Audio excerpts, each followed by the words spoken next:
እግዚአብሔርን ልናመሰግነው ይገባል እግዚአብሔርን ልናከብረው ይገባል ስሙ የተመሰገነ ይሁን ስለዚህ ይሄን እግዚአብሔር የሰጠንን እድል እንዲህ በቀላሉ ልናየው አይገባም ለማለት ነው እና የእግዚአብሔርን ቃል እንማራለን በእግዚአብሔር ቃል እንጽናናለን በተለይ አሁን የምናጠናው የመጽሐፍ ቅዱስ ክፍል አንደኛ ጴጥሮስ ለዘመናችን ለኛ ዘመን ለኛ ትውልድ ብዙ የሚናገር ነው ታላቅ መልእክት ያለው ነው መጀመሪያ በልቤ ላይ የመጣው ርዕስ በመከራ ውስጥ የለመለመ ሕይወት የሚል ነበር በመከራ ውስጥ የለመለመ ሕይወት የሚል ነበር ግን ኋላ ሳስበው ልክ ነው ስለ መከራ ይናገራል ግን ከዚያ በላይ ይናገራል ቃሉ መልእክቱን ካያችሁትና ያ መልእክት የሚናገረው ስለኛ መከራ ብቻ አይደለም ይሄን መከራ እንድናልፍበት እግዚአብሔር በእኛ ሕይወት ውስጥ የሰራውን አስደናቂ ስራም ነው የሚናገረው ይሄን መከራ ማለት ይሄን ዘመን ይሄን አስቸጋሪ ዘመን በድል አድራጊነት እንድናልፈው በአሸናፊነት እንድናልፈው እግዚአብሔር በእኛ ውስጥ የሰራው አስደናቂ ነገር አለ እና የትምህርታችንን ዋና ማለት የተከታታይ ትምህርታችንን ዋና ርዕስ የወሰድኩትም ከዚሁ ክፍል ላይ ነው ምንድነው የሚለው በሕያውና ለዘላለም በሚኖር በእግዚአብሔር ቃል ከማይጠፋ ዘር ተወልዳችኋል ይለናል ከማይጠፋ ዘር ተወልዳችኋል ይላል ስለዚህ የማይጠፋ ዘር ነው የወለደን የማይጠፋ ዘር በውስጣችን አለ ይሄ የማይጠፋው ዘር የእግዚአብሔር ቃል ነው ይሄ የማይጠፋው ዘር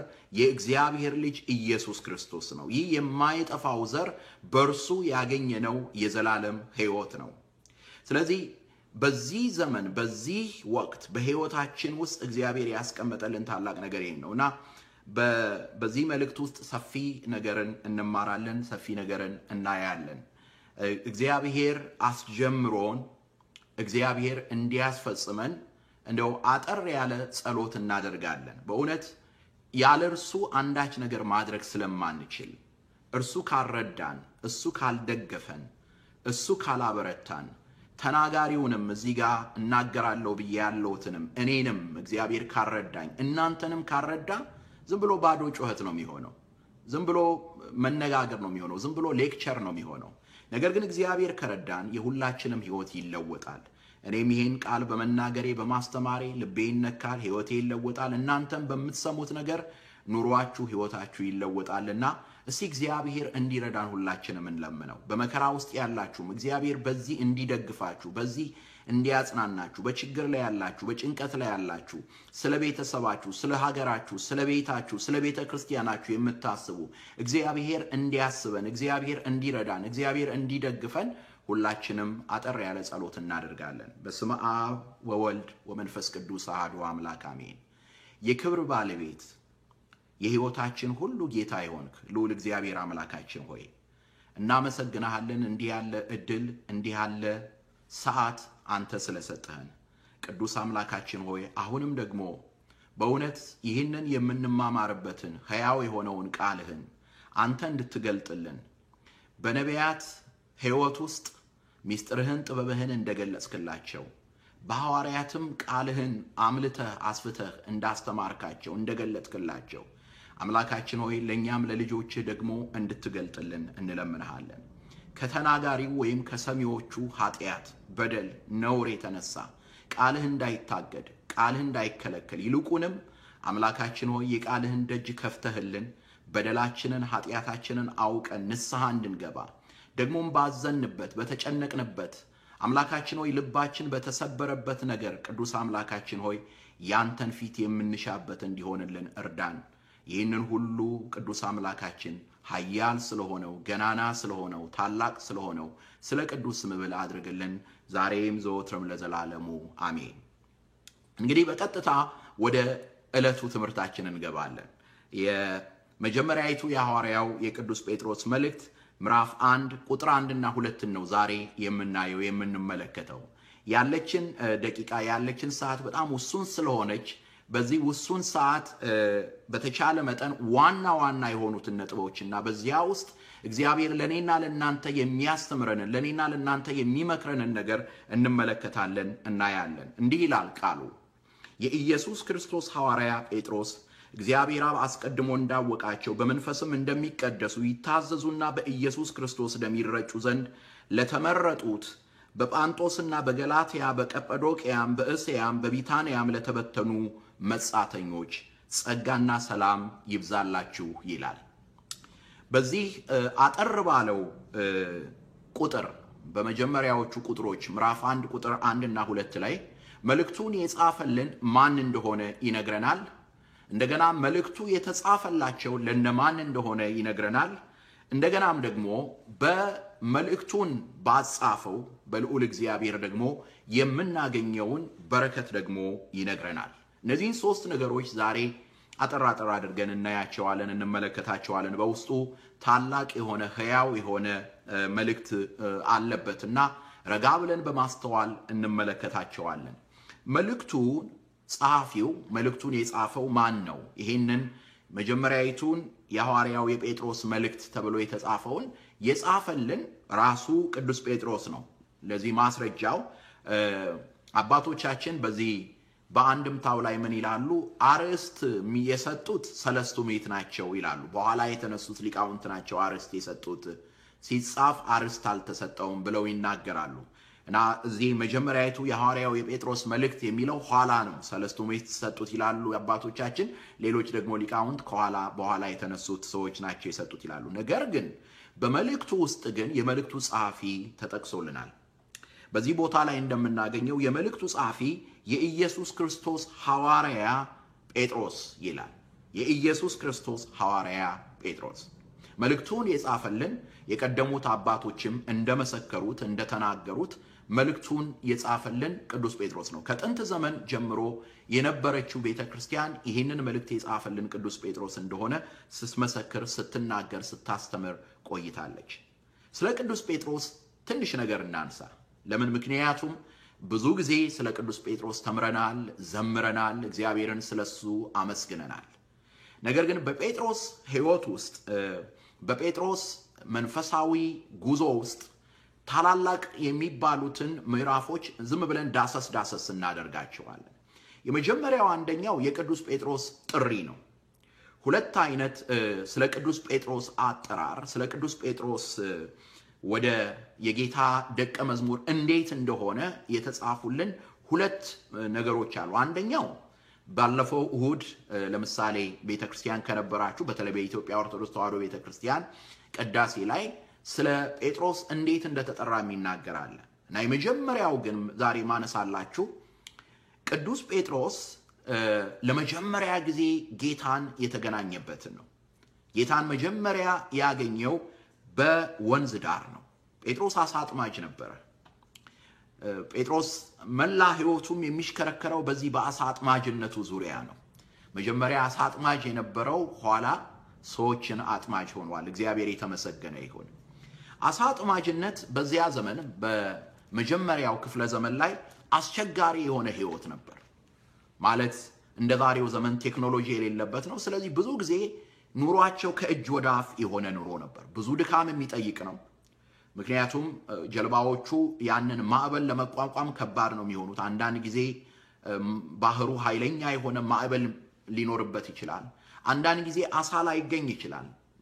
ሌሊቱን ሙሉ ሲደክሙ፣ ሌሊቱን ሙሉ ሲያጠምዱ ቆይተው ምንም ነገር ሳያገኙ ነው የሚያልፉት። በዛን ወቅት ነው በተለይ በባዶነት ሕይወት በነበረበት ጊዜ አስቸጋሪ የሆነ ሕይወት በነበረው ጊዜ ነው ጌታችን መድኃኒታችን ኢየሱስ ክርስቶስ ቅዱስ ጴጥሮስን የተገናኘው። ሉቃስ ወንጌላዊ ሉቃስ በቤተክርስቲያናችን ትውፊት ሰዓሊ ነው ይሉታል አባቶች። እና በእውነትም እኔ ስዕሉን ማየው በወንጌሉ ላይ ነው። ቃላቱ ራሳቸው ስዕላዊ መግለጫ ያላቸው ናቸው። ለዚህ ነው ፊልም የሚሰሩ ሰዎች ብዙ ጊዜ ወንጌላትን በፊልም ለመቅረጽ ሲፈልጉ የሚጠቀሙት የሉቃስ ወንጌልን ነው። ምክንያቱም የሉቃስ ወንጌል በጣም የሚገርም ስዕላዊ ቃላት ናቸው ያሉት። በጥንቃቄ ነው የሚጽፈው። ዶክተር ስለሆነ የሕክምና ሰው ስለሆነ ዝርዝር የሆኑ መግለጫዎችን ነው የሚሰጠው። እና በዚህ በምዕራፍ 5 ላይ ለመጀመሪያ ጊዜ ቅዱስ ጴጥሮስ ጌታን ሲገናኘው የነበረውን ነገር እንመለከታለን፣ እናያለን። ጌታችን መድኃኒታችን ኢየሱስ ክርስቶስ ሲመጣ ወደዚያ ወደ ባህሩ ዳር ጴጥሮስና ከእርሱ ጋር የነበሩት የዘብዴዎስ ልጆች ዮሐንስና ያዕቆብ ሌሊቱን ሙሉ አሳ ሊያጠምዱ ሲሞክሩ ሲባክኑ ነበር ያደሩት። ነገር ግን አንዳችም አላገኙም ነበር። አንድም ነገር አላገኙም ነበር። መጨረሻ ላይ ጌታ ግን ምን አላቸው? እስቲ በታንኳችሁ ልጠቀም አላቸው። ታንኳቸው ውስጥ ገባ፣ ጀልባቸው ውስጥ ገባና እዚያ ላይ ቆሞ ማስተማር ጀመረ። ህዝቡን ማስተማር ጀመረ። እና ጴጥሮስ ዝም ብሎ ያየው ነበር። ወደ ጴጥሮስ ታንኳ ላይ ነበር የገባው። ምናልባት ጴጥሮስ ጌታ በሚያስተምርበት ጊዜ ትምህርቱን ላይ ይከታተል ይችላል። ምናልባት ጴጥሮስ ሐሳቡ የነበረው በአይምሮ ይመላለስ የነበረው አሁን ዛሬ ወደ ቤቴ ምንድነው ይዤ የምሄደው? ምንድነው ለልጆቼ ማቀርበው? ምንድነው ለባለቤቴ የምላት? ሌሊቱን ሙሉ ደክም ያለው፣ ሌሊቱን ሙሉ ባክኝ ያለው፣ ምንድነው ማቀርብላት እያለ ነበር የሚያስበው የነበረው። ነገር ግን የሰዎችን ልብ የሚያውቅ ማንም ነጋሪ የማይጠይቅ ልዑል አምላካችን ክብር ምስጋና ይግባውና ጌታችን ኢየሱስ ክርስቶስ ትምህርቱን እንደጨረሰ ዝም ብሎ አልተወውም። ጌታ አስተምሮን ብቻ አይደለም የሚተወን፣ ይፈውሰናል። ጌታ አስተምሮን ብቻ አይደለም የሚተወን፣ ያጽናናናል። ጌታ አስተምሮን ብቻ አይደለም የሚተወን፣ ይመግበናል። ጌታ አስተምሮን ብቻ አይደለም የሚተወን፣ የምንኖርበትን መንገድ ያሳየናል። የምንኖርበትን ጎዳና ያሳየናል። በማዕበል ውስጥ ካለን በማዕበል ውስጥ እንድንሻገር ማዕበሉ እንዳያሰጥመን ያደርገናል። በእሳት ውስጥ ካለን እሳቱ እንዳያቃጥለን ያደርገናል። መንገዱን ያሳየናል፣ መንገዱን ይመራናል። እና ጴጥሮስን ምን አለው? መረባችሁን ጣሉ አለው። መረብህን ጣል አለው። ባነብላችሁ ደስ ይለኛል። ምን ይላል? ነገሩንም ከጨረሰ በኋላ ስምዖንን ወደ ጥልቁ ፈቀቅ በል፣ መረቦቻችሁንም ለማጥመድ ጣሉ አለው። ስምዖን ለዚህ አልተዘጋጀም ነበር። ለምን? ምክንያቱም ከርሱ የበለጠ ፕሮፌሽናል የለም ነበር። ህይወት በፕሮፌሽናሎች አይደለም የምትመራው። የህይወታችን መሪ ልዑል እግዚአብሔር ነው። ማለት ፕሮፌሽናልስ በጣም የታወቁ ናቸው፣ በሚያውቁት ሙያ የተመሰገኑ ናቸው። ልክ ነው። ነገር ግን አምላካችን ከማንም በላይ ዕውቀት ያለው ነው። የዕውቀት ሁሉ ምንጭ ነው። የዕውቀት ሁሉ ባለቤት ነው። የዕውቀት ሁሉ ጌታ ነው። ስለዚህ አንዳንድ ጊዜ አንዳንድ ዕውቀት አለን የሚሉ ሰዎች ስለ ህይወታችሁ፣ ስለ ኑሯችሁ፣ ስለ ቤታችሁ፣ ስለ አካሄዳችሁ በተናገሩት ኑሯችሁን እንዳትገድቡት፣ ኑሯችሁን እንዳትወስኑት። አምላኬ የተናገረው ነገር ምንድነው ብላችሁ ጠይቁ። አምላኬ ስለኔ የሚናገረው ነገር ምንድነው? ስለ ቤቴ የሚናገረው ነገር ምንድነው? ስለ ህይወቴ የሚናገረው ነገር ምንድነው ብለን ልንጠይቅ ይገባል። እና ጌታችን መድኃኒታችን ኢየሱስ ክርስቶስ ይህን ሲናገር ጴጥሮስ ገና አልተዘጋጀም ነበር። ጴጥሮስ ምን አለ? አቤቱ ሌሊቱን ሁሉ አድረን ስንደክም ምንም አልያዝንም። እናውቀዋለን ይሄንን ባህር። የገሊላ ሰው ነው ጴጥሮስ። እናውቀዋለን ይሄንን ባህር፣ እናውቀዋለን ይሄንን ሐይቅ መቼ አሳ እንደሚጠመድ። እንኳን ሰው ግርግር በስቶ በጸጥታም አልሆነልንም፣ ሌሊቱን ሙሉ አልሆነልንም። ጌታ ሆይ ግን የሚቀጥለው ነገር ደስ የሚያሰኝ ነው። ምን አለ? ነገር ግን በቃልህ መረቦቹን እጥላለሁ አለ። ነገር ግን በቃልህ መረቦቹን እጥላለሁ። እንዴት ደስ የሚያሰኝ ነገር ነው! ነገር ግን በቃልህ መረቦቹን እጥላለሁ። ለዚህ ነው ዛሬ ቃሉን የከፈትነው። ቃሉ የሚለንን እንድናደርግ ነው፣ እንድንሰማ አይደለም። ትልቅ ጭንቅላት ኖሮን ሌላ የምንሰድባቸውን ሰዎች እንድንፈልግ አይደለም። ሌሎች የምናዋረዳቸውን ሰዎች፣ ሌሎች የምንከሳቸውን ሰዎች እንድንፈልግ አይደለም። ነገር ግን በቃልህ መረቡን እጥላለሁ፣ በቃልህ ኑሮዬን እመራለሁ፣ በቃልህ ልጆቼን አሳድጋለሁ፣ በቃልህ አስፈሪ የሆነውን ነገር እጋፈጠዋለሁ፣ በቃልህ የተጨነቁበትን ነገር እጋፈጠዋለሁ፣ ነገን እኖረዋለሁ። ዛሬን ለመኖር እግዚአብሔር ሆይ በቃልህ ጥበብ አገኛለሁ፣ በቃልህ መንገድህን እከተላለሁ እንድንል ነው። እናም ቅዱስ ጴጥሮስ ይህንን አደረገ፣ መረቡን ጣለ። ከዛ በኋላ የሆነው ተአምር ነበረ። ምንድነው የሚለው? ይህንንም ባደረጉ ጊዜ እጅግ ብዙ አሳ ያዙ፣ መረቦቻቸውን ተቀደዱ። በሌላ ታንኳም የነበሩትን ጓደኞቻቸውን መተው እንዲያግዟቸው ጠቀሱ። መተውም 2 ታንኳዎች እስኪሰጥሙ ድረስ ሞሏቸው። እግዚአብሔር ክብሩን ሲገልጥ በሕይወታችን፣ እግዚአብሔር ማንነቱን ሲያሳይ በሕይወታችን 2 ነገሮች ይታያሉ፣ 2 ነገሮች ይገለጣሉ። ሁል ጊዜ በየትኛውም ስፍራ ቤታችሁም ውስጥ ይሁን ኑሯችሁም ውስጥ ይሁን፣ የመጀመሪያው አንደኛው የምንናገረውን ቃል እናጣለን፣ በዝምታ እንዋጣለን። ብዙ ጊዜ የምንለፈልፈው ውስጣችን ባዶ ሲሆን ነው። በክብሩ ስንሞላ ግን ዝም ነው የምንለው። ናርምም ነው ያለው። ናርምም ዝም እንበል። የጌትነቱን ነገር፣ ክብሩን፣ ስልጣኑን፣ ኃይሉን ያምላካችንን አይተናልና ናርምም ዝም እንበል። ዝም የምንለው ያኔ ነው። ዝም የምንለው ያኔ ነው ሰው ወይ በጣም ሁሉን ነገር ማድረግ ሳይችል ሲቀር ወይም ደግሞ ሁሉን ነገር እግዚአብሔር ሞልቶት ሲያይ ዝም ይላል። የሱ አቅም የሱ ነገር ውሱን እንደሆነ ሲያውቅ ዝም ይላል። እንደዚሁም ደግሞ እግዚአብሔር ስራውን ሲሰራ ዝም ይላል። እና ብዙ ጊዜ የሚሆነው ምንድነው? እግዚአብሔር ስራውን ሲሰራ በእኛ ውስጥ የእግዚአብሔርን ጌትነት እናያለን። አንድ የሱን ገናናነት እንመለከታለን። ወዲያው ግን ዞር ብለን የራሳችንን ስናይ እንደነግጣለን። የኛ ባዶነት፣ የኛ ከንቱነት፣ የኛ ኢምንትነት ይገለጣል። የዛን ጊዜ መፍራት እንጀምራለን። የዛን ጊዜ መደንገጥ እንጀምራለን። ነብዩ ኢሳይያስ የሆነው እንደዚያ ነበረ።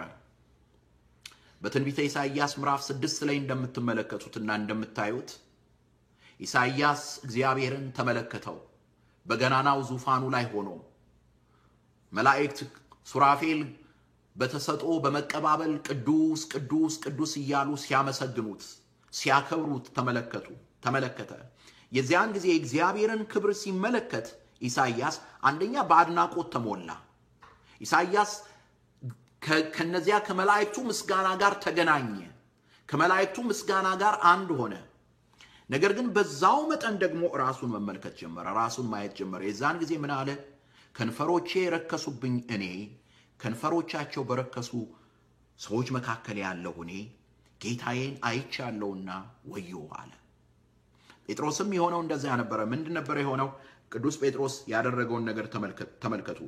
ስምዖን ጴጥሮስ ግን ባየ ጊዜ በኢየሱስ ጉልበት ላይ ወድቆ ጌታ ሆይ እኔ ኃጢአተኛ ነኝና ከኔ ተለይ አለው። አንዳንዴ አደገኛ ነገር ነው። ዛሬ ትንሽ የጌታን ጭላንጭል ስንመለከትና ስናይ ከኔ በላይ ክርስቲያን ማን አለ? አንድ ሰንበት ከጾምን ሌላውን መስደብ፣ ሌላውን ማዋረድ እንጀምራለን። አንድ ሰንበት ከሰገድን የሌላው ኃጢአት ነው ጎልቶ የሚታየን፣ የሌላው ነገር ነው የሚታየን። ለዚህ ነው መንፈሳዊ ግልብነት ሻሎ የሆነ ህይወት ሲኖረን፣ ገና ምንም ጥልቀት የሌለው ህይወት ሲኖረን ሁልጊዜ አይናችን ሰዎች ላይ ነው የሚሆነው። የራሳችንን ህይወት ከሰዎች ህይወት ጋር ነው የምናነጻጽረው። ነገር ግን ጌታን ስንመለከተው፣ ታላቁን አምላክ ስንመለከተው፣ የዚያን ጊዜ ግን የምናየው ገናና የሆነውን የሱን ታላቅነትና የኛን ኃጢአት ነው፣ የኛን በደል ነው። ሁል ጊዜ የሚሆነው ይሄ ነው። የእግዚአብሔር ሰዎች ተመልከቷቸው፣ ታላቅ የሆነ አስደናቂ የሆነ ስራ በእነርሱ ላይ በተሰራ መጠን የሚያደርጉት ነገር ቢኖር የሚገነዘቡት የመጀመሪያው ነገር አንድ የእግዚአብሔርን ቅዱስነት፣ ሁለተኛ የእነርሱን ኃጢአት ነው የሚገነዘቡት። የሌላውን ሰው ኃጢአት አይደለም። እግዚአብሔር የሌላውን ሰው ኃጢአት እንድናይ፣ የሌላውን ሰው ኃጢአት እንድንመለከት፣ በሌላው ላይ የስድብ አፍ እንድንከፍት እግዚአብሔር ክብሩን ለኔና ለናንተ አይገልጥም። ስለዚህ ጴጥሮስ ምንድነው ያደረገው? ልክ አሳ ሲያጠምድ ዞር ብሎ ሌሊቱን ሙሉ ሲባክኑ የነበሩ ሌሎች ወንድሞችን አይቶ አልተጠቃቀሰባቸውም። አያችሁ አይደል? እኔ እንዴት አይነት የተባረኩ ሰው እንደሆንኩኝ ከኔ በላይ ማን አለ አላለም። ያለው ምን ነበር? ጌታ ሆይ እኔ ኃጢአተኛ ነኝ፣ ለዚህ የማልገባ ነኝ፣ ለዚህ የማልጠቅም ነኝ። የተወደዳችሁ ምእመናን ዞር ብላችሁ ቤታችሁን ተመልከቱ። እግዚአብሔር በበረከት የሞላውን ቤታችሁን ዞር ብላችሁ ተመልከቱ። የዛሬውን ኑሯችሁን፣ የዛሬውን ውሏችሁን ዞር ብላችሁ ተመልከቱ።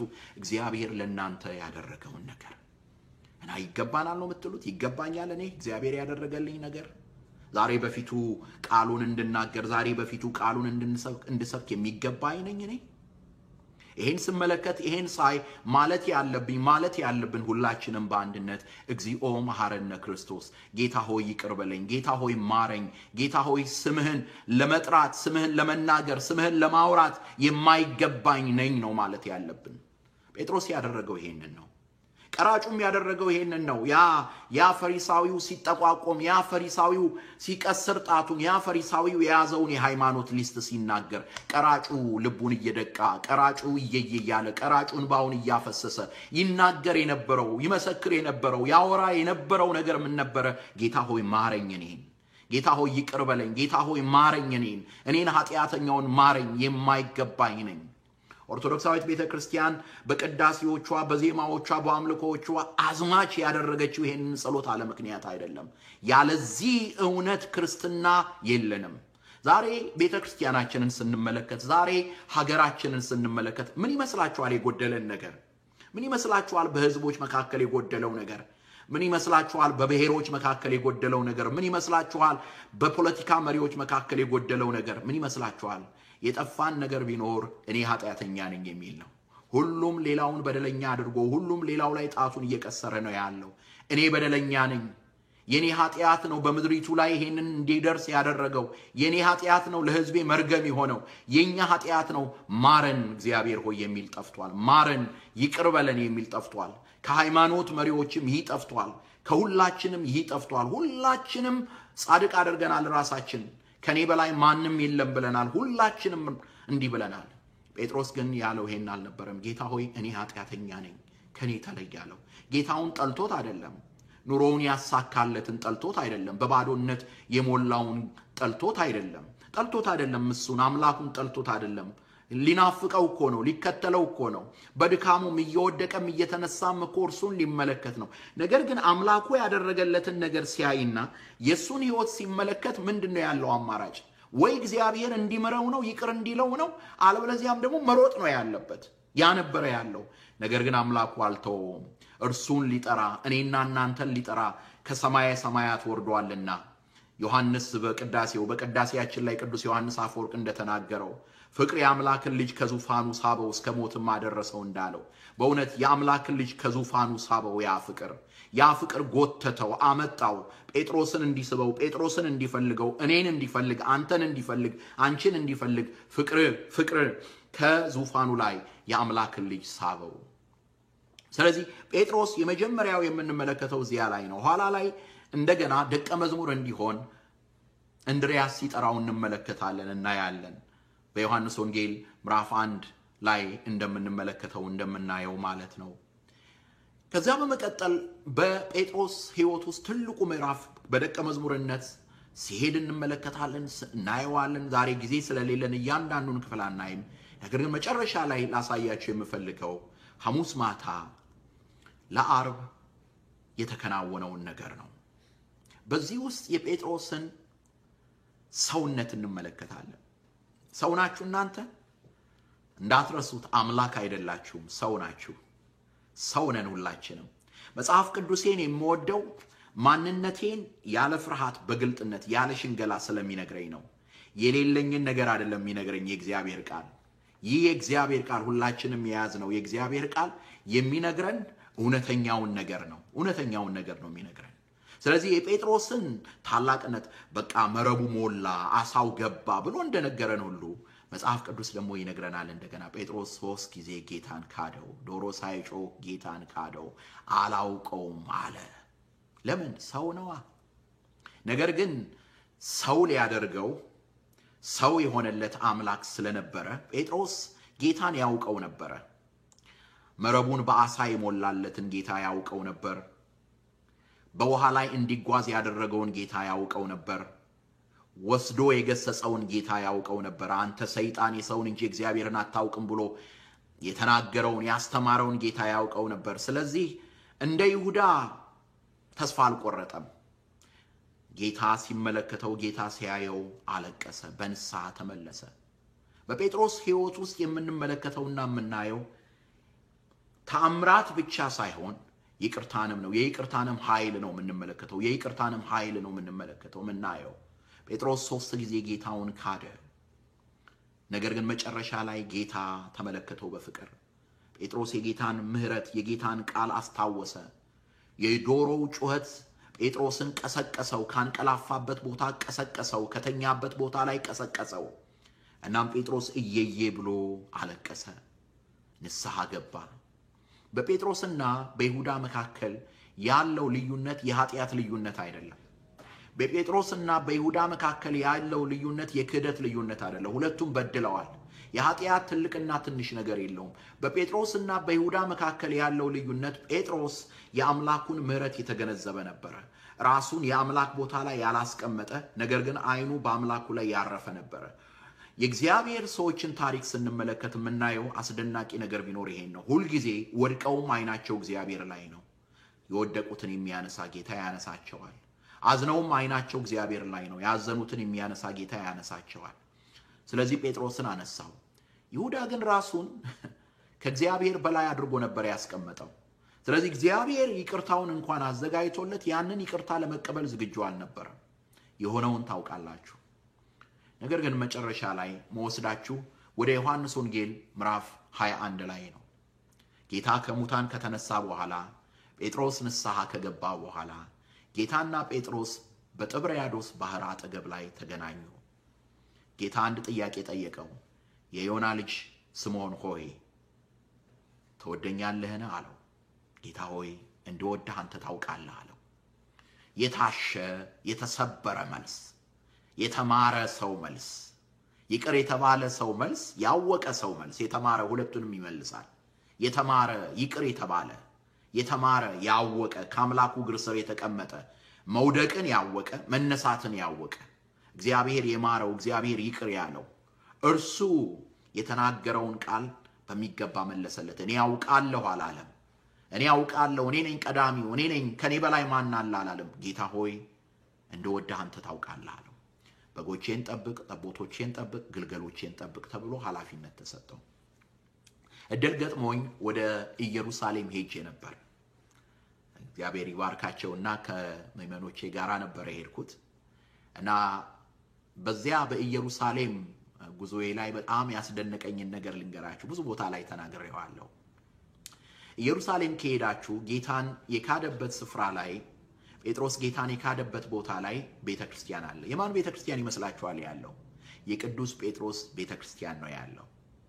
የቅዱስ ጴጥሮስ ቤተክርስቲያን አለ። ትልቅ ቤተክርስቲያን ነው፣ ውብ ቤተክርስቲያን ነው። ግን አይኔን የሳበኝ ማናቸውም ያንን ቦታ የጎበኙትን ሰዎች በሙሉ አይናቸውን የሚስበው ከቤተክርስቲያኑ ጉልላት ላይ ያለው ነው። ከቤተክርስቲያኑ ጉልላት ላይ ያለው የዶሮ ምስል ነው። ያ ጌታውን የካደ ኃጢአቱ ሁሉ ተሰርዮለት ይቅር ተብሎለት ርዕሰ ሐዋርያት ተብሎ ነው ዛሬ ቤተክርስቲያን ታንጾለት በስሙ ይታሰባል። ያ ጌታውን የካደ ያ አምላኩን የዘነጋ በንስሐ ሕይወቱ ተለውጦ አምላኩ ይቅርባይ ነውና መሐሪ ነውና ሁሉን የሚያውቅ ነውና እርሱ ይቅር ብሎት ሐዋርያትን ተንከባከብ እንዳለው ሐዋርያትን ተንከባክቦ የሐዋርያት መሪ ሆኖ በአንዲት አገልጋይ ፊት እንዳልካደው አምላኩን በአንዲት አገልጋይ ፊት አምላኩን እንዳረሳ ነገር ግን በበዓል 50 ቀን በ3000 ሰዎች ፊት ቆሞ ጌታውን መሰከረ። እንዲያውም በድፍረት ነበር የተናገረው። ይቅርታ አድርጉልኝ፣ ያመኑት ናቸው 3000ዎቹ፣ የሰበከላቸው በብዙ ሺህ የሚቆጠሩ ናቸው። እና በእነዚያ ፊት ቆሞ ምን ነበር ያለው? እናንተ የሰቀላችሁትን እናንተ የካዳችሁትን የናዝሬቱን ኢየሱስ ክርስቶስን ዛሬ ይህንን መንፈስ ቅዱስን እንዳፈሰሰ እወቁ አላቸው። ኢየሱስ ክርስቶስን አባቱ የባሕርይ አባቱ ከሙታን አስነሳው፣ በአብ ቀኝ ተቀመጠ። አሁን ደግሞ የምታዩትን መንፈስ ቅዱስን አፈሰሰዋል። ጌታውን መሰከረ። ጌታውን አዳኙን ለዓለም አሳየ፣ ገለጠ። የመጀመሪያይቱ ቤተክርስቲያን 120 ቤተሰቦች ነበሩ እመቤታችንን ይዘው። ከዚያ በኋላ በጴጥሮስ ስብከት 3000 ሰዎች አመኑ። ጌታ ሰውን መስራት ያውቅበታል፣ መለወጥ ያውቅበታል፣ የተሰበረውን መጠገን ያውቅበታል። እኔና እናንተን አሁንም ዛሬ የተሰበርን ካለን ይጠግነናል። መጠገን ብቻ አይደለም፣ አዲስ አድርጎ ይሰራናል። ክብርና ምስጋና ለስሙ ይሁን። አዲስ አድርጎ ያበጀናል፣ አዲስ አድርጎ ይለውጠናል። ጠባሳ ሳይተው የሚፈውስ አምላክ ነው። የተሰበረውን ነገር ምልክት ሳይተው አዲስ ነገር መስራት የሚችል አምላክ ነው ያለን። ይሄንን በቅዱስ ጴጥሮስ እናየዋለን። እና ቅዱስ ጴጥሮስ እንግዲህ ከጻፋቸው ሁለቱ መልእክታት አንዱ ይሄ መልእክት ነው ማለት ነው። ይሄንን መልእክት ነው ዛሬ ስናየውና ስንመለከተው የነበረው። የጻፈላቸው ለነማን ነው? ለነማን ነው ይሄንን መልእክት የጻፈው? ይሄንን በሚገባ እንመለከታለን። ይቅርታ እንግዲህ አንዱ የዚህ የሚዲያ ጥሩነቱ አንዳንዶቻችሁ ጥያቄም ልትጠይቁ ስለምትችሉ ጥሩ ነው፣ ያየሁኝ ነው። ዶሮ የሚያመለክተው ምንድነው? ዶሮውማ ጌታውን የካደውን ማለት ጌታውን ጴጥሮስ ክዶ እንደነበረ የሚያመለክት ነው። ዛሬም የወደቅነውን የሚያነሳን አምላክ እንዳለ ለማመልከት ነው። በዚያ በቤተክርስቲያኑ ጉልላት ላይ ዶሮ መቀመጡ ዶሮ ሳይጮህ 3 ጊዜ ጌታን መካዱን ለማመልከት ነው። ታሪኩን ስናገር ተናግሬዋለሁ። ጥያቄ ስለጠየቁኝ ነው በዚህ በፌስቡክ ላይ። ማናቸውም ጥያቄ ካላችሁ ከተዘጋጀውበት አሁኑኑ እየተናገርኩኝ መልስ ለመስጠት እችላለሁ። የማላውቀው ከሆነ ደግሞ ከኔ የተሻለ ዕውቀት ያላቸውን አባቶችን ጠይቄ መጻሕፍትን አገላብጬ በሚገባ አይቼ መርምሬ እመልስላችኋለሁ። ስለዚህ ማናቸውንም ጥያቄዎች መጠየቅ ትችላላችሁ። ስለዚህ እንግዲህ ቅዱስ ጴጥሮስ ነው ይሄንን መልእክት የጻፈው እና የኢየሱስ ክርስቶስ ሐዋርያ ጴጥሮስ በሚልበት ጊዜ ይሄንን ሁሉ ለመግለጥና ለማሳየት ነው ማለት ነው። ለነማን ነው ይሄ የተጻፈው? ለነማን ነው ይሄ መልእክት? ለነማን ነው ይሄንን መልእክት የሚናገረው? ይሄን አጠር አድርገን እናየዋለን። መልእክቱ የተጻፈበትን ሲናገር ምን ይላል?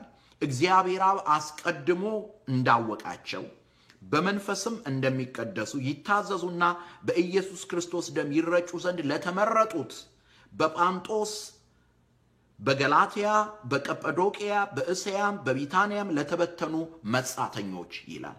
የሚገርም ነገር ነው። ተመልከቱ ምን እንደሚል። እግዚአብሔር አብ አስቀድሞ እንዳወቃቸው በመንፈስም እንደሚቀደሱ ይታዘዙና በኢየሱስ ክርስቶስ ደም ይረጩ ዘንድ ለተመረጡት በጳንጦስና በገላትያ በቀጰዶቅያም በእስያም በቢታንያም ለተበተኑ መጻተኞች። እነዚህ ለተበተኑ መጻተኞች፣ የተበተኑ ማለት ዲያስፖራ የሚለው ቃል ከዚህ ነው የመጣው። የተበተኑት አይሁዶች ናቸው። አይሁዶች በመላው ዓለም ተበትነው ነበር ያሉት ይኖሩት የነበረው። እነሱን የሚናገር ነው። አንድ መጻተኞች የሚለው ቃል ደግሞ ክርስቲያኖችንም ሁሉ የሚያመለክት ነው። እንግዳ ሆነን ነው በዚህ ዓለም ላይ የምንኖረው። መጻተኞች ነን በዚህ ዓለም ላይ፣ ሀገራችን በሰማይ ነውና በፊልጵስዩስ ምዕራፍ 3 ቁጥር 21 ላይ ከቁጥር 20 ጀምሮ ብትመለከቱት የምንመለከተው ነው። እኛ ሀገራችን በሰማይ ነው ይለናል። በዚህ ምድር ላይ ግን እንግዶችና መጻተኞች ሆነን ነው የምንኖረው። ነገር ግን እነዚህ ክርስቲያኖች በምን መንገድ እንደተገለጡ ተመልከቱ። እንዴት ደስ የሚያሰኝ ለኔና ለእናንተም የተነገረ ነው። ይሄ ማለት በቀጰዶቅያ፣ በጳንጦስ፣ በገላትያ ላሉት ክርስቲያኖች ይጻፍ እንጂ ይሄ ባህሪ የተገለጠው ባህሪ እኛንም የሚመለከት ነው። ይሄንን አጠር አድርጌ ያሳያችኋለሁ። ምን እንደሚል ተመልከቱ። እግዚአብሔር አብ እንዳወቃቸው። ይሄንን ከተመለከተ እግዚአብሔር አብ እንዳወቃቸው፣ ዓለም ሳይፈጠር አውቆናል። እግዚአብሔር አብ ዓለም ሳይፈጠር ወዶናል። በኤፌሶን ምዕራፍ 1 ላይ እንደምናገኘውና እንደምንመለከተው እግዚአብሔር አብ ዓለም ሳይፈጠር አውቆናል፣ ዓለም ሳይፈጠር ወዶናል፣ ዓለም ሳይፈጠር መርጦናል በእርሱ በልዩ ጥበቡ። ሁለተኛ ተመልከቱ ምን እንደሚል። በኢየሱስ ክርስቶስ ደም የተረጩ ይላል። በኢየሱስ ክርስቶስ ደም የተረጩ ይላል እና በጌታችን በመድኃኒታችን በኢየሱስ ክርስቶስ ደግሞ ተረጭተናል። በልጁ በእግዚአብሔር ወልድ በደሙ ነጽተናል፣ ታጥበናል፣ ቤዛነትን አግኝተናል። ይሄንን ሐሳብ በኤፌሶን መልእክት ምዕራፍ 1 ላይ እስከ ቁጥር 12 ድረስ በመታዩበት ጊዜ ይሄንን ትመለከታላችሁ። የሥላሴን የማዳን ሥራ እግዚአብሔር አብ ያደረገልንን ነገር፣ እግዚአብሔር ወልድ ያደረገልንን ነገር፣ እግዚአብሔር መንፈስ ቅዱስ ደግሞ ምን እንዳደረገልን ተመልከቱ ምን እንደሚል። በመንፈስም እንደሚቀደሱ መንፈስ ቅዱስ ደግሞ ቀድሶናል። መንፈስ ቅዱስ ደግሞ ቀድሶናል። ስለዚህ የመጀመሪያው አንደኛ በእግዚአብሔር አብ ታውቀናል። ሁለተኛ ማለት በእግዚአብሔር አብ ታውቀናል፣ ተወደናል፣ ተፈቅረናል። ሁለተኛ በወልድ በኢየሱስ ክርስቶስ ደግሞ ምን ሆነናል? ተቤዥተናል፣ ቤዛችን ሆኗል፣ አድኖናል፣ ደሙን አፍሶልናል። እንደገና በመንፈስ ቅዱስ ደግሞ ተቀድሰናል። ስለዚህ ይሄንን የሥላሴ ሥራ የተከናወነብን የክርስቶስን የማዳን ሥራ ያወቅን በእርሱ ልጆቹ የሆንን ለኛ ነው የተጻፈው ይሄ መልእክት። ለኛ ነው ይሄ መልእክት የተጻፈልን። እንደገና አነበዋለሁ። እግዚአብሔር አብ አስቀድሞ እንዳወቃቸው በመንፈስም እንደሚቀደሱ ይታዘዙና በኢየሱስ ክርስቶስ ደም ይረጩ ዘንድ ለተመረጡት በጳንጦስና በገላትያ በቀጰዶቅያም በእስያም በቢታንያም ለተበተኑ መጻተኞች። በነገራችን ላይ ቤተ ክርስቲያን የሚለው ቃል በግሪኩ ኤክሌሲያ የሚለውን ቃል ነው የሚተረጉመው። ኤክሌሲያ የሚለው ቃል ወይንም አክሌሲያ የምንለው ግዕዙም ይናገረዋል። አክሌሲያ የሚለዋል ግዕዙም። አክሌሲያ ማለት የተጠራች የተመረጠች ማለት ነው። የተለየች፣ የተቀደሰች፣ የተጠራች፣ የተመረጠች እግዚአብሔር በእኔና በእናንተ ላይ ሊጠቀምብን ልዩ በሆነ አጠራር የጠራን ማለት ነው። እንዴት አድርጎ ነው እግዚአብሔር የጠራን? እንዴት አድርጎ ነው እግዚአብሔር የመረጠን? በአብ ተወደንና ተፈቅረን በልጁ በኢየሱስ ክርስቶስ በእግዚአብሔር ወልድ ደግሞ ቤዛነትን አግኝተን በመንፈስ ቅዱስ ተቀድሰን ነው ያለ ነው። እግዚአብሔር አምላክ የተመሰገነ ይሁን። ይሄ ነው ማንነታችሁ፣ ይሄ ነው ታሪካችሁ፣ ይሄ ነው መንፈሳዊ ባዮግራፊያችን። ይሄ ነው ሊሆንም የሚገባው። ይሄንን ነው። ሌላ ሰይጣን የሚናገረውን ነገር ልንሰማ አይገባም። ሌላ ሰይጣን የሚያወራውን ነገር ልንሰማ አይገባም። ልንሰማ የሚገባን ነገር የእግዚአብሔር ቃል የሚናገረንን ነው። በእግዚአብሔር አብ የታወቅን፣ በእግዚአብሔር ወልድ ቤዛነትን ያገኘን፣ በእግዚአብሔር መንፈስ ቅዱስ የተቀደስን ነን። ለነዚህ ነው የተጻፈው። ለጊዜው የተጻፈው በጳንጦስ፣ በቀጰዶቅያ፣ በገላትያ ላሉት ለተበተኑት መጻተኞች ነው የሚለው። ይሄ እነዚህ የተጠቀሱት ቦታዎች አስተውላችሁት ከሆነ ዛሬ ተርኪ የምንለው አካባቢ ያሉት ናቸው። ማይነር ኤዥያ ይባላሉ። ታናሽ እስያ ብለን የምንጠራው ማለት ነው። እዚህ አካባቢ ያሉ አገሮች የነበሩ ናቸው። ዛሬ በሌላ ስም ሊታወቁ ይችላሉ። በጥንት ዘመን በቤተክርስቲያን ታሪክ ላይ ከተመለከታችሁ እነዚህ ቦታዎች ለምሳሌ ቀጰዶቅያ ታላላቅ አባቶችን፣ ታላላቅ የወንጌል አስተማሪዎችን ያፈሩ ናቸው። እነዚህ ቦታዎች፣ እነዚህ የተጠቀሱት ቦታዎች ለምሳሌ በቤተክርስቲያን ታሪክ ቅዱስ ባስልዮስ፣ ቅዱስ ጎርጎርዮስ ዘንዚናዙ፣ ቅዱስ ጎርጎርዮስ ዘኒሳ፣ እነዚህ ሁሉ የወጡት ከዚህ አካባቢ ነው። ማን የሚባሉት?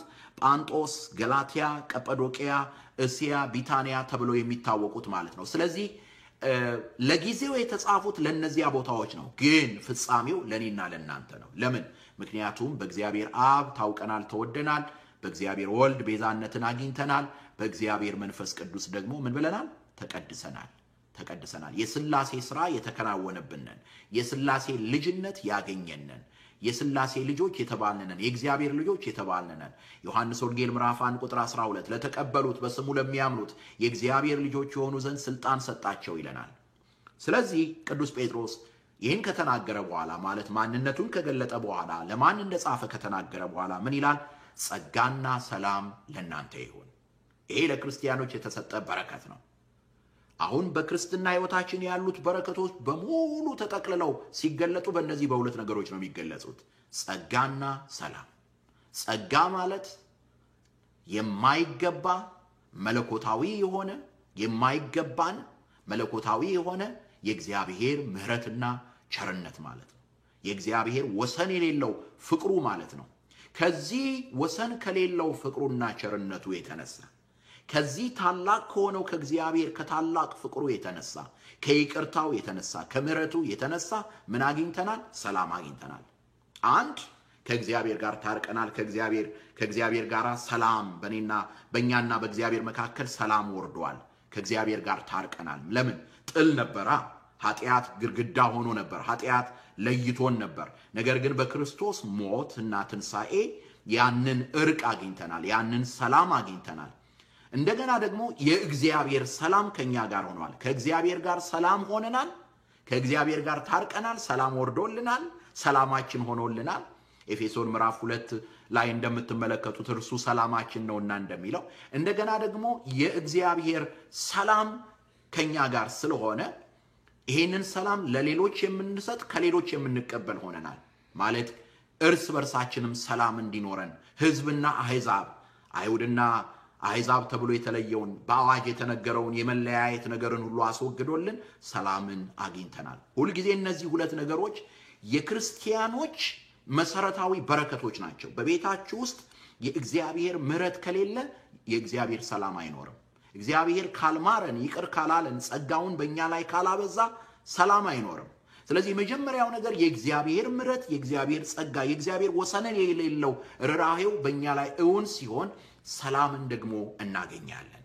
ምሕረትን ካገኘን ሰላምን እናገኛለን። ስለዚህ ጸጋ መንገድ ነው፣ ሰላም ማረፊያው ነው፣ መገናኛው ነው።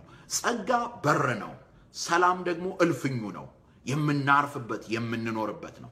ስለዚህ ለክርስቲያን ጸጋ አለው፣ ሰላም አለው። ስንናገርም የምንናገረው ለሌሎች ጸጋን የሚሰጥ ምሕረትን የሚሰጥ ይቅርታን የሚሰጥ ሌሎችን የሚደግፍ ነውር የሌለው ቃል ካፋችን ነው የሚወጣው። የሚደግፍ የተሰበረውን የሚጠግን ነው የሚወጣው። ጸጋ ያለበት ቃል ነው የሚወጣው። ከዚያስ ሰላም ደግሞ ይኖረናል። እኛ ብቻ አይደለም የሚኖረን፣ የምንገባበት ቦታ ሁሉ ሰላም ይኖረዋል። ስንገባም በሉ የተባልነው ይሄ ነው። ሰላም ለዚህ ቤት ይሁን በሉ ነው የተባልነው። ሰላምን እንናገራለን፣ ሰላምን እናወራለን። ጸጋና ሰላም ለእናንተ ይሁን። ዛሬ ትምህርታችንን እዚህ ላይ እናቆማለን። ምዕራፍ 1 ቁጥር 1 እና 2 ነው ዛሬ ያጠና ነው። ጴጥሮስ የኢየሱስ ክርስቶስ ሐዋርያ የሆነ በጳንጦስ፣ በገላትያ፣ በቀጰዶቅያ፣ በቢታንያ፣ በእስያ ለነበሩት ክርስቲያኖች እነማን ክርስቲያኖች እንዴት አወቅናቸው? በእግዚአብሔር የታወቁ በወልድ ቤዛነትን ያገኙ በመንፈስ ቅዱስ የተቀደሱ ለነዚህ ክርስቲያኖች ጽፎላቸዋል። በእነርሱም ለኛ ጽፎልናል። እነርሱም እኛም ደግሞ ያገኘነው ታላቅ በረከት ምንድነው? ጸጋና ሰላም ነው።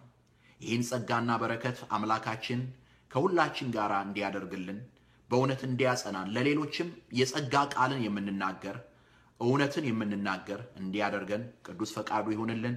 ያስተማረን የመከረን አምላክ ስሙ ከዘላለም እስከ ዘላለም ይክበር ይመስገን።